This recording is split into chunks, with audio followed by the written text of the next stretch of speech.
Emmanuel, el espíritu Emmanuel. En el libro Fuente Viva, que es un libro psicografiado por Francisco Cándido Xavier, nos escribe las siguientes palabras que os invito a escuchar y a meditar conmigo, despacio, de una forma sosegada. Renovarse siempre. Cada día tiene su propia lección. Cada experiencia deja una lección valiosa. Cada problema tiene una determinada razón de ser. Hay personas que, torturadas por miedos contraproducentes, se rebelan ante la enfermedad, ante la pobreza, la desilusión o la vejez. No faltan, en el marco de la lucha diaria, los que huyen de sus deberes, buscando renunciar a la batalla y sin ella a una paz que no pueden encontrar. Hago aquí un paréntesis para recordar que en esta casa, cuando se ha presentado el espíritu Penablanca, que es un espíritu mentor de la casa y un gran amigo, ¿recordáis cómo nos llama? Guerreros. Penablanca nos llama guerreros. Pues aquí tenéis la razón. Un poco lo explica Emmanuel, porque nos hace referencia a esa batalla cotidiana que tenemos que mantener primero con nosotros mismos, luego con las circunstancias, y de ahí sacar una lección. Realmente somos guerreros. Bueno, cierro el paréntesis porque continúa Emmanuel. La enfermedad, la pobreza, las decepciones, la vejez o tantos obstáculos pueden convertirse en auténticas lecciones que nos ayudan a comprender que no es en las riquezas materiales donde debemos poner nuestros afanes, sino en la renovación espiritual que con confianza y alegría nos acerque cada vez más a la vida inmortal. Vale. Son palabras, por tanto, de Emmanuel, que están recogidas en el capítulo 141. Bueno, parece un capítulo con un número muy elevado, pero es que son capítulos pequeñitos los que contiene este libro, ya os digo, de Fuente Viva. Y he querido comenzar con ellas, esta conferencia, para que de alguna manera nos sirva para armonizarnos. Es un buen momento, me parece un momento ideal para solicitar a los buenos espíritus, mentores de la casa, su ayuda y compañía, para que los que aquí estemos, pues en fin, contemos con su protección, tanto nosotros como nuestras familias y personas queridas.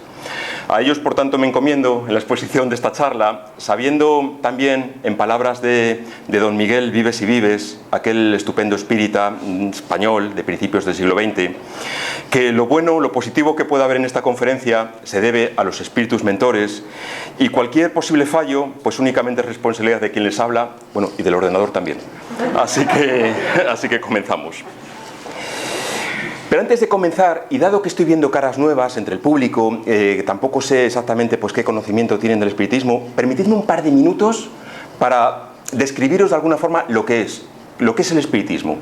Y esto yo lo creo necesario porque si bajamos ahora a la calle y preguntamos a cualquier persona que encontremos en una terraza ¿qué es para ti el espiritismo?, probablemente nos digan pues que es una reunión de amigos donde se invoca a los muertos gracias a la Ouija, o que se van a un hospital que está abandonado para ver qué pasa, si se puede manifestar a alguien o cosas así. Lo que quiero decir es que debido al cine, a la televisión, a las redes sociales, a la prensa en general, hay una visión distorsionada de lo que es el espiritismo. Y no es eso no es el espiritismo.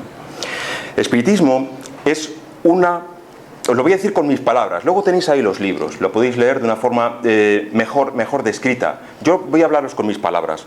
Para mí el espiritismo es un sistema filosófico que nació en el siglo XIX. Y al decir sistema filosófico me refiero a que es un conjunto de elementos, una doctrina, que puede dar respuesta, es apto para dar respuesta a las grandes preguntas que el ser humano se ha hecho en todos los tiempos. Es decir, ¿quién soy? ¿De dónde vengo? ¿A dónde voy? ¿Para qué estoy aquí? ¿Existe el mundo espiritual o solamente el material? ¿Existe Dios? Esas grandes preguntas que todos los filósofos se hacen y desarrollan, pues digamos que el espiritismo es capaz de dar respuesta, es apto para dar respuesta. Por eso decimos que es un sistema filosófico.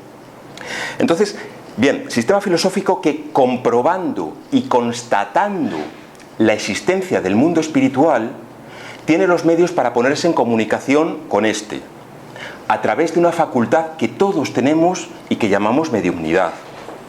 Pero todo ello, ¿para qué? Pues no para recrearnos en el fenómeno de, se ha manifestado un espíritu.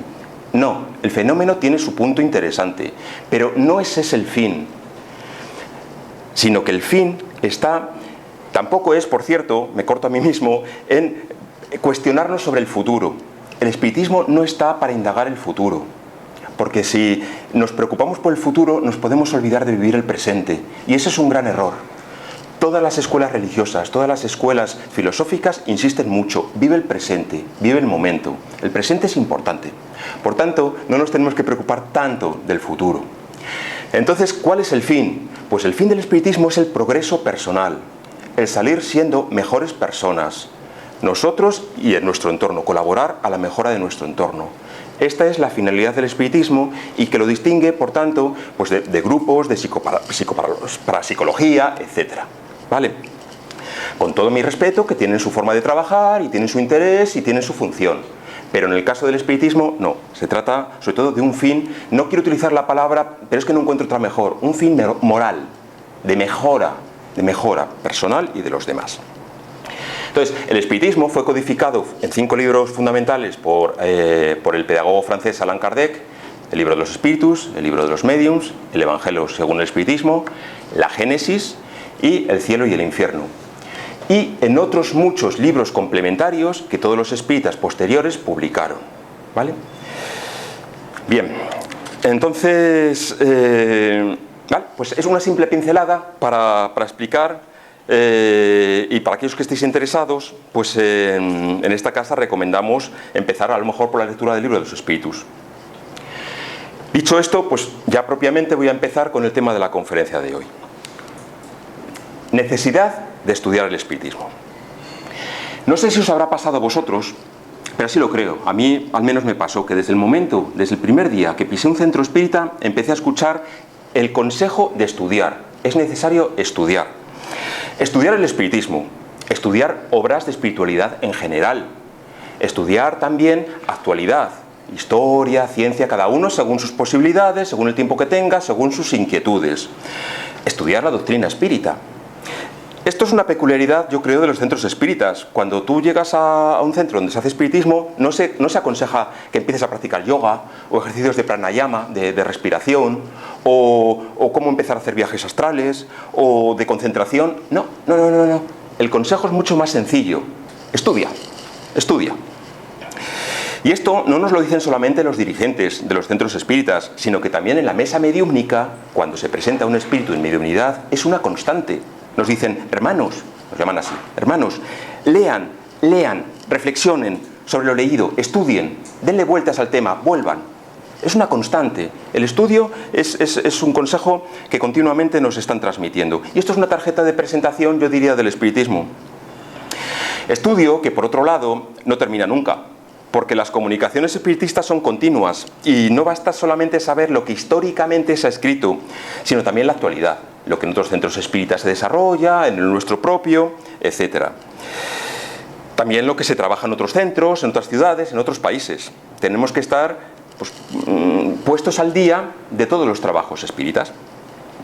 Entonces, una característica del espírita es el estudio constante, y desde el dirigente espírita hasta la última persona que se incorpora al grupo, el estudio del espiritismo es una actividad habitual.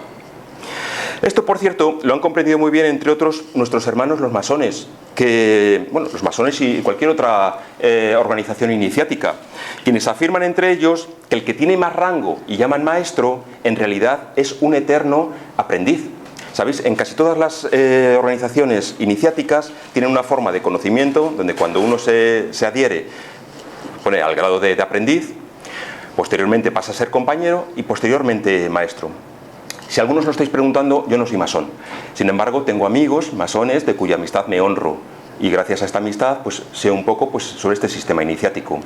Y a mí me parece muy interesante que cuando alguien llega a un grupo, tome el rol de aprendiz y empiece a aprender el silencio, la importancia del silencio.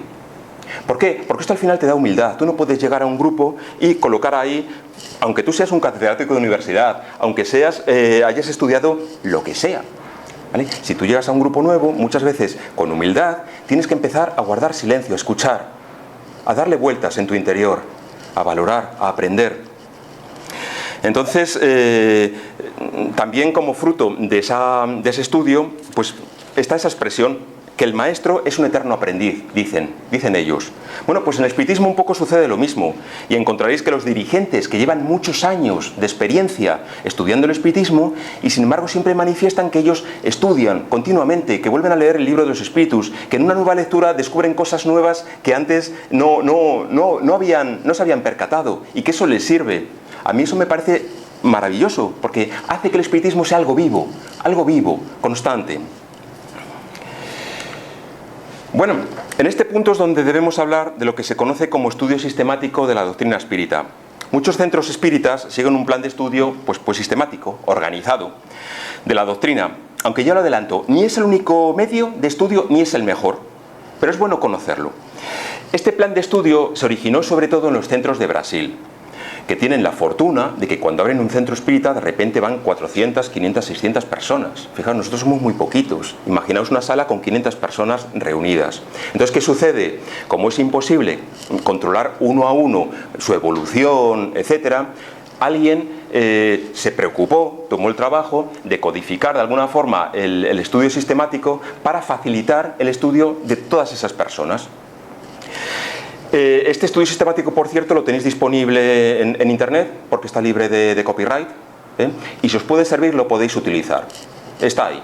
Desde mi punto de vista habría que actualizarlo quizá con bibliografía más actual y también con un lenguaje que al final se ha quedado un poco atrasado. No obstante, yo os lo comento, y si a alguien le interesa, pues ahí lo tiene y puede ser muy interesante, aunque yo siempre también aconsejaría en paralelo leer cualquiera de los libros que o bien os presentamos aquí o bien os pueden aconsejar directamente ir a las fuentes, ¿no? También os digo que en centros más pequeños como es el nuestro no realizamos un estudio sistemático tal cual está definido pues en esta organización, por varios motivos. Primero porque consideramos que ya con las actividades cotidianas de este centro, que pueden ser lecturas, conferencias, artículos, etcétera, al final se termina teniendo realmente una buena base de conocimiento. Entonces no vemos necesario hacer un estudio tan organizado. Y en segundo lugar, porque esta palabra es un poco problemática, estudio sistemático. ¿Es que podemos sistematizar el conocimiento del más allá? Pues no lo sé, a mí me da la impresión de que es un poco como poner puertas al campo, es decir, que muchas veces también necesitamos dejarnos sorprender. Siempre llega una persona nueva, con una forma de hablar distinta, que nos da unos puntos de vista diversos, entonces a mí no me parece, hay gente que le sirve, pero a mí me parece mucho más fresco el actualizar el conocimiento con el lenguaje del siglo XXI, que es donde nos encontramos, pues porque por el motivo que sea hemos reencarnado en esta época, ¿sabes? Entonces, yo os lo comento, que sepáis que está ahí, que os puede servir, etcétera, pero que hay otras formas también muy interesantes de estudiar el espiritismo. Pues sí, el espiritismo hay que estudiarlo. ¿Y por qué motivos? Os podéis estar pensando. Pues bueno, os voy a sintetizar lo que yo considero los motivos más importantes. Motivos por los que se debe estudiar el espiritismo. En primer lugar, un poco como ya avanzaba antes, porque en el espiritismo no nos quedamos en el fenómeno. Como consecuencia de que, como ya antes adelantaba, indagamos en las causas, en los porqués y en los paraqués. Y entonces esto necesita sentarse, reflexionar, estudiar, comentar con otras personas, ver otros puntos de vista, etc. Entonces, claro, a diferencia pues, de grupos de parapsicología que tratan de registrar a lo mejor con artilugios electrónicos por la presencia de entidades en hospitales abandonados, cementerios, etcétera, nosotros lo que intentamos es entablar un auténtico diálogo, un verdadero diálogo con entidades espirituales. No por el diálogo en sí, sino precisamente para recoger el mensaje, la experiencia y con todo ello analizar y mejorar nuestra vida. Pues bien, esas comunicaciones luego hay que estudiarlas, hay que revisarlas, hay que ver si es bueno, si es malo, si sirve, si no sirve. Y al final consigues un bagaje bastante interesante. En segundo lugar, por el ejemplo que nos han dado tantos espiritistas que nos precedieron. Aquí he puesto pues, a Allan Kardec, León Denis, Don Miguel Vives y Vives, hay otros muchos, Amalia Domingo Soler, Divaldo Pereira Franco, por supuesto. He puesto aquí, porque la tengo especial cariño, a Sueli Caldas Schubert, que es una medium brasileña que desencarnó en abril de este año y a la que yo tengo un cariño especial.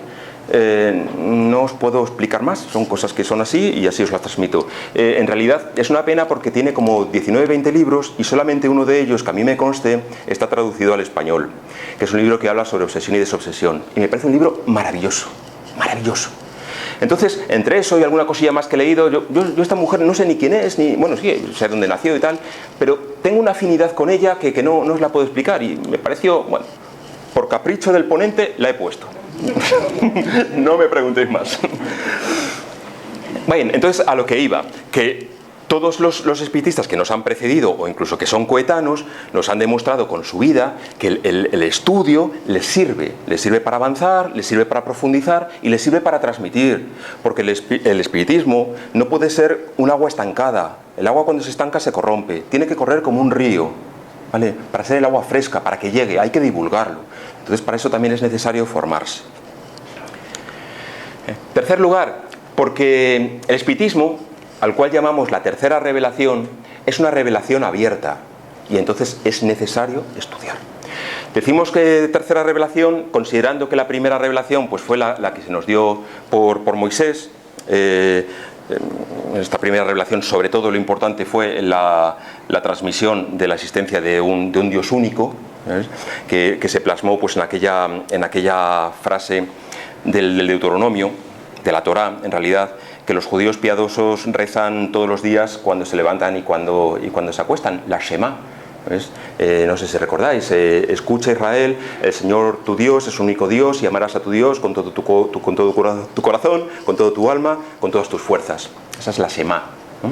¿Vale? Pues entonces ese es el centro, el conjunto de la primera revelación, y con ello pues otras muchas normativas que se entendió necesarios para constituir ese primer bloquecito que era el pueblo de Israel. Algunas serán de comportamiento, otras serán de fe. Hay que saber cuáles sirven y cuáles se quedaron atrasadas con el tiempo. Por eso la Biblia nunca hay que leerla al pie de la letra. La segunda revelación decimos que es la del Maestro Jesús, que por cierto dijo que no venía a anular la ley de Moisés, sino a darla perfecto cumplimiento, una perfecta interpretación, y añadió la ley del amor al prójimo como a sí mismo. Entonces tiene un contenido bastante fuerte. Al Maestro Jesús hay que leerle quitándose muchos de los prejuicios que nos han transmitido desde niños pues, en nuestra educación, porque al final podemos tener un prejuicio que incluso nos produzca rechazo. Esto es así. Estamos en España, en Europa, en el siglo XXI. Entonces hay veces que, como que tal, yo os invito, desde mi experiencia, a cogerlo y a leerlo sin esas interpretaciones añadidas, ir directamente al fondo del asunto y os sorprenderá. Os sorprenderá. El mismo Maestro Jesús dijo, no os voy a decir todo lo que os puedo decir porque hay cosas que en este momento no os resultarían incomprensibles. Más adelante recibiréis pues, el grueso de la revelación. Y es lo que nosotros entendemos por tercera revelación. Ya a partir del siglo XIX, a partir de la codificación, pues se recibió como un complemento adicional a medida que la posibilidad del ser humano estaba predispuesto a recibir esas nuevas enseñanzas. Pero fijaos, la tercera revelación, que es el espiritismo, se caracteriza por dos cosas. Primero, porque es una revelación no personalizada, es decir, no está personalizada en Kardec. Kardec fue un mero codificador.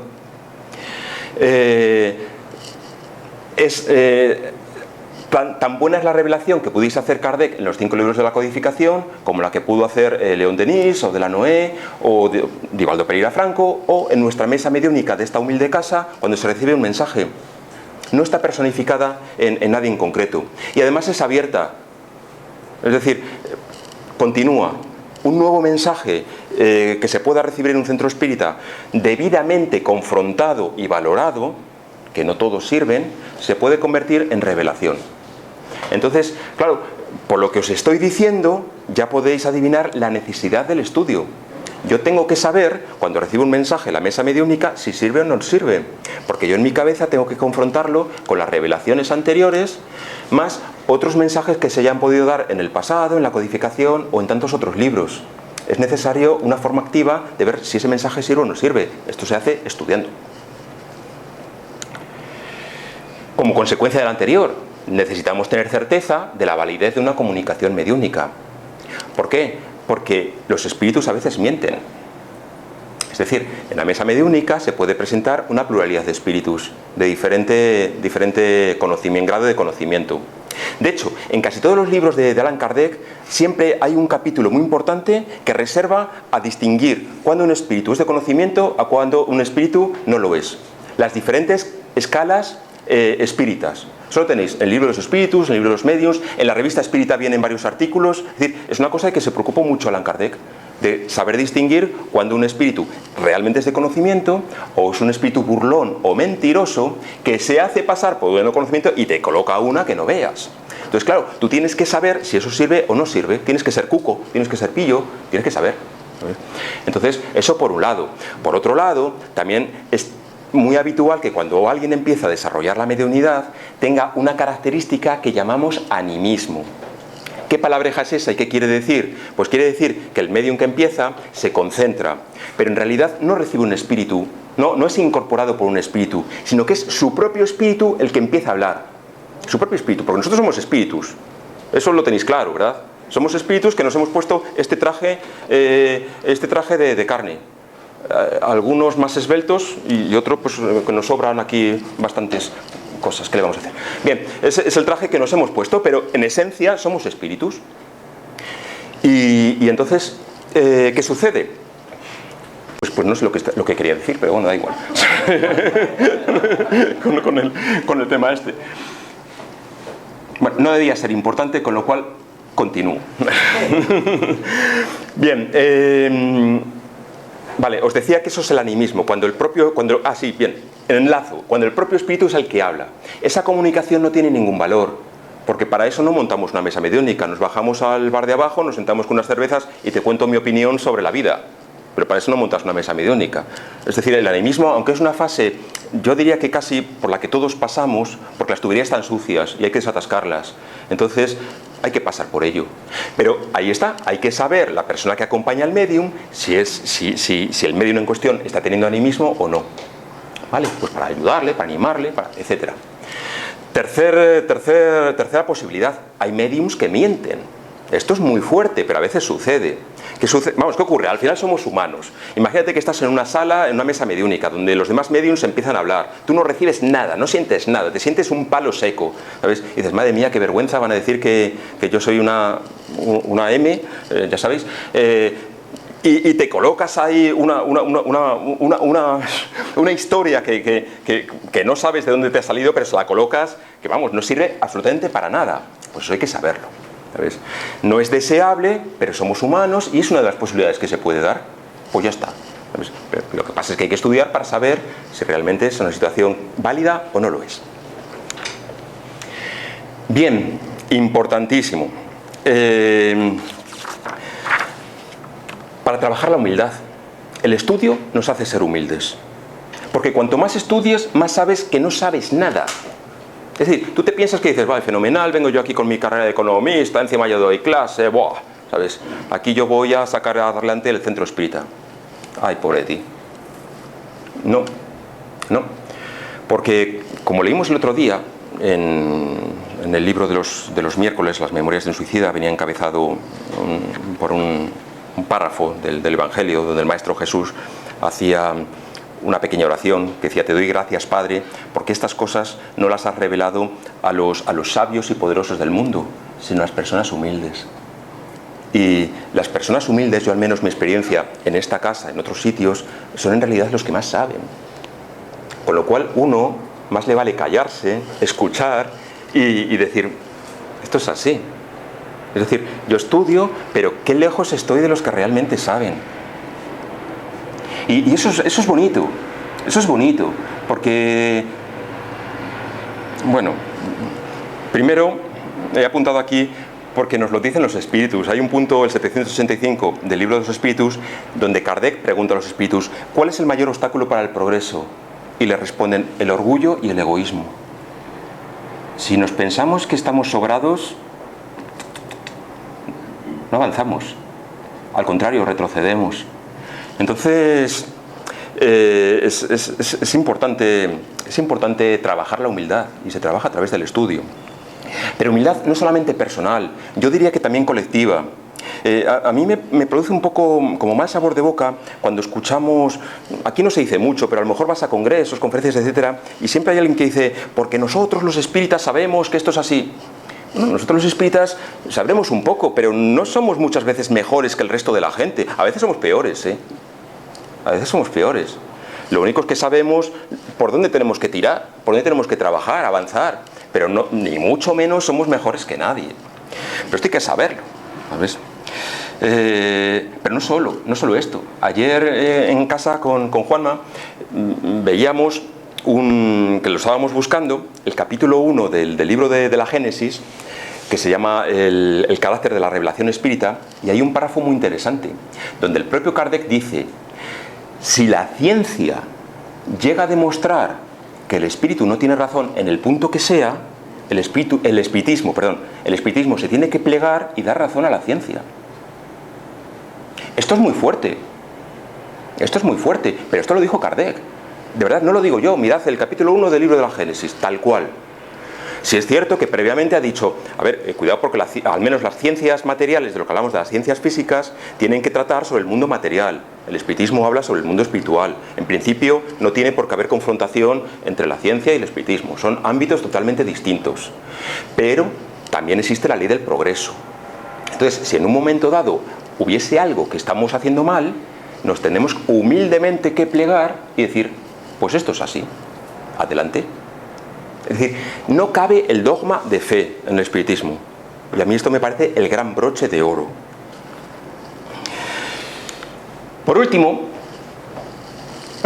no sé si por último o por penúltimo, no, por penúltimo. Esto me parece muy importante: distinguir lo que es doctrina espírita de las opiniones personales. Fundamental. Y os pongo un ejemplo. Yo os puedo decir ahora, como estoy aquí en el atril y estoy aquí iluminado y tal, os puedo decir, es importante para la mediunidad hacer antes yoga. Os puedo decir. Además yo lo hago, pero os lo puedo decir.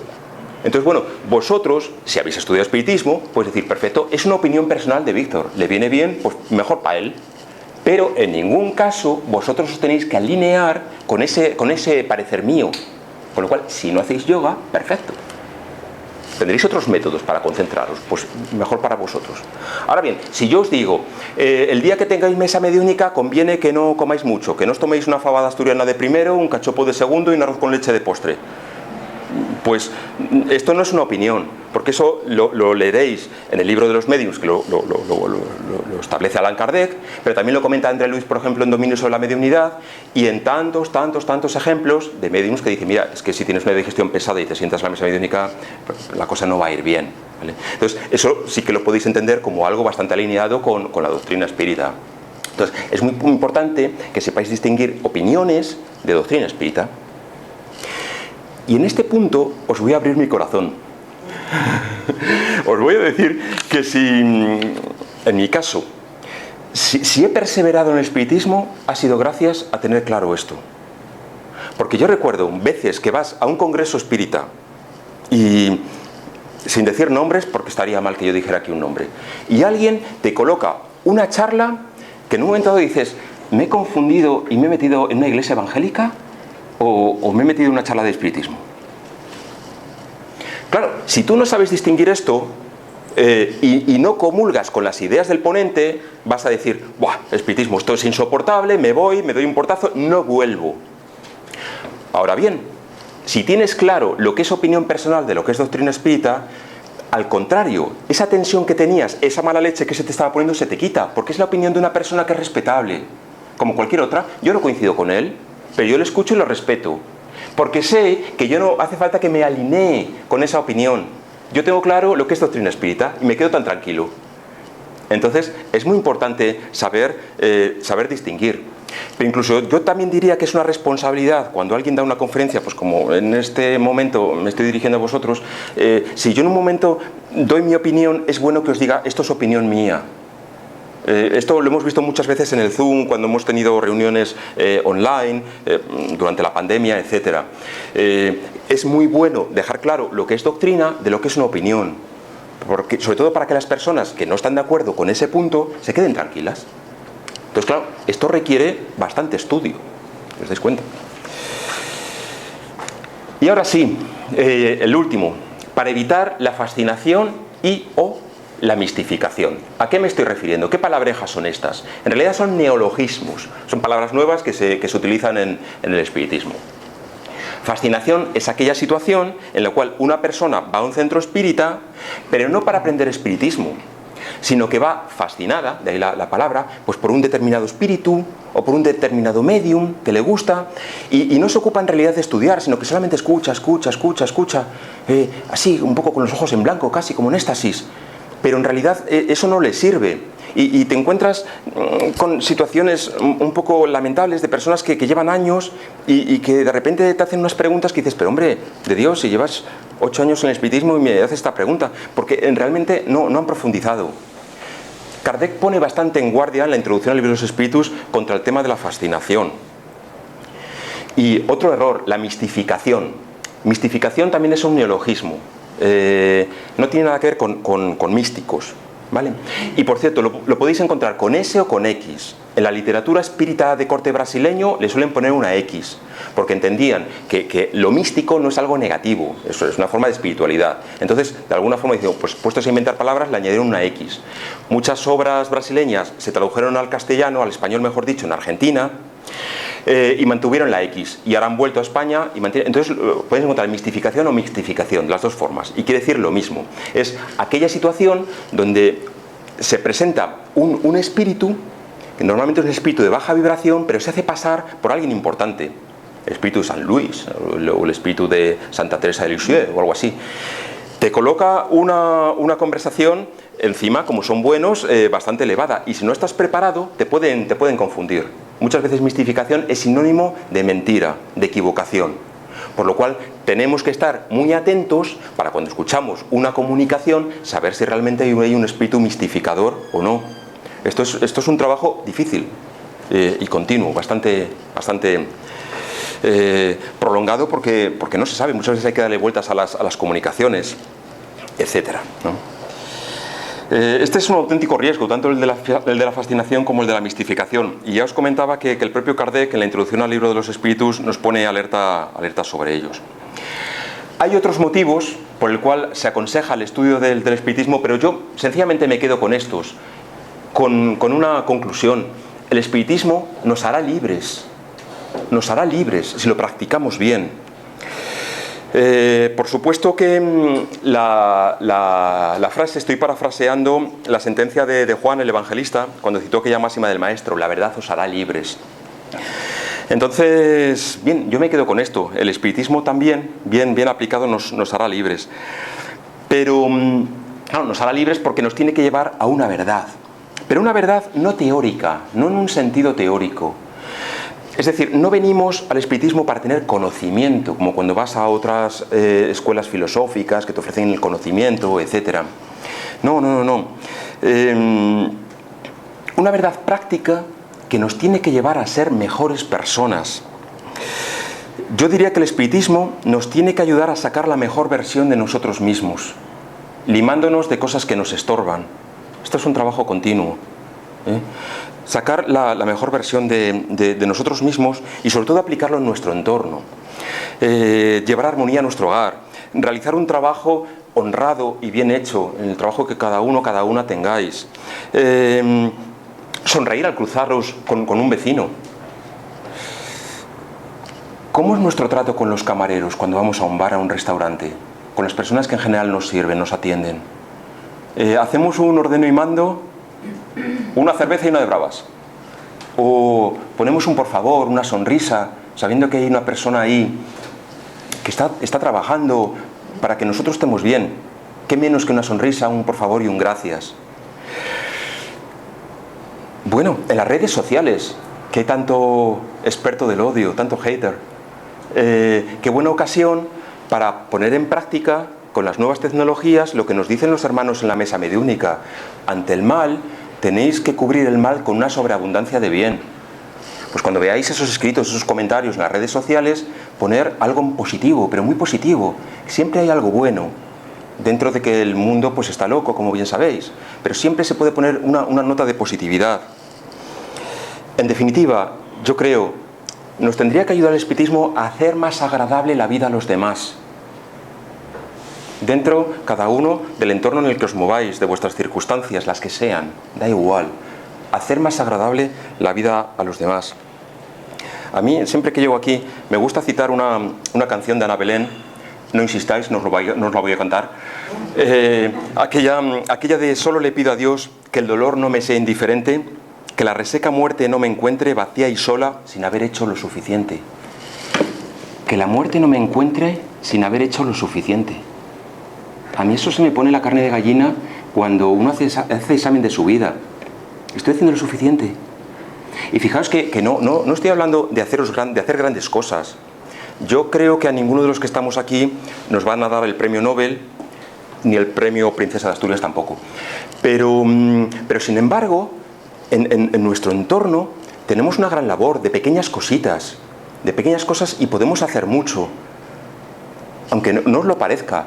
Porque la piedra que se tira al estanque hace una primera onda y esta primera onda hace una segunda y una tercera. El bien de por sí es difusivo, se difunde, pero hay que hacerlo. Hay que sonreír al vecino, aunque nos caiga mal. Ánimo, guerreros, porque tenemos una gran batalla por delante, tenemos una gran función, tenemos que estar preparados, tenemos que estar animados, tenemos que estar alegres. ¿Estáis alegres? Pero alegres no con la sonrisa bobalicona, perdón, sino con esa sonrisa que nace de dentro de decir, mira, la vida es complicada, pero creo que estoy donde tengo que estar. Estad alegres, guerreros.